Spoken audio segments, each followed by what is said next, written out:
নতুন একটি শপের ডেকোরেশন খুব সুন্দর করে করেছে, সেটি আমার চোখে পড়লো। একটু ভিডিও ক্লিপ নিয়ে নিলাম আপনাদের সাথে শেয়ার করার জন্য। সকালবেলা নাস্তা শেষে একটু মামুনিকে নিয়ে মামুনির কোচিংয়ে বাইরে নিয়ে গিয়েছিলাম। সকালের নাস্তা, দুপুরের সিম্পল খাবার আর সন্ধ্যায় কি নাস্তা করেছিলাম সবকিছুই শেয়ার করতে যাচ্ছি, তো সাথেই থাকুন। আসসালামু আলাইকুম এভরিওয়ান, সবাইকে ওয়েলকাম করছি নতুন দিন নতুন একটি ভিডিওতে।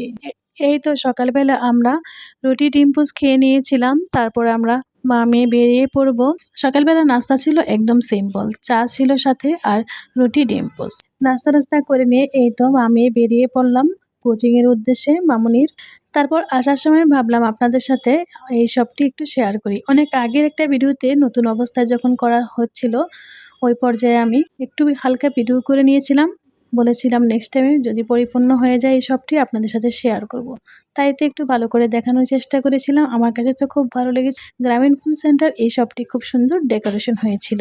তারপর এই তো বাসায় এসে দুপুরে রান্নাগুলো কমপ্লিট করে ফেললাম, ডিম বোনা, আলু ভর্তা আর ডাল। তারপর এই তো রান্না বান্না শেষ করে দুপুরে খাওয়া দাওয়া করে বিকেলবেলা একটু ছাদে গিয়েছিলাম। তো ছাদের আমার সেই নয়নতারা গাছে খুব সুন্দর ফুল ফুটেছিল, একটু ভিডিও ক্লিপ নিয়ে নিলাম আপনাদের সাথেও শেয়ার করলাম আমার ভালো লাগাগুলো।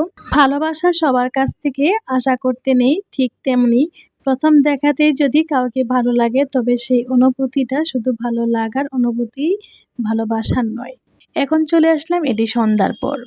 আমি আগের দিন মেরা পিঠা তৈরি করেছিলাম, সেই পিঠা আর খাওয়া হচ্ছিল না, ভাবলাম তো এটি কেটে কেটে পিস পিস করে এভাবে ভেজে দিই মামুনিদেরকে, তাহলে এতে করে খাওয়াও হবে, মামুনিরা পছন্দ করবে আর আমারও বেশ পছন্দ।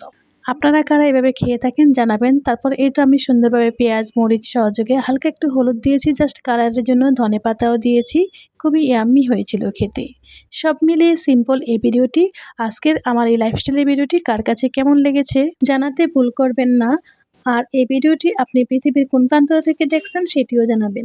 মেরা পিঠার আমার এই নাস্তাটি কেমন হয়েছে আর এটিকে আপনারা কি নামে বলে থাকেন আমি ঠিক জানি না এটাকে কি বলা হয়, আপনাদের কারো জানা থাকলে বলে যাবেন। আজ এ পর্যন্তই, আল্লাহ হাফেজ।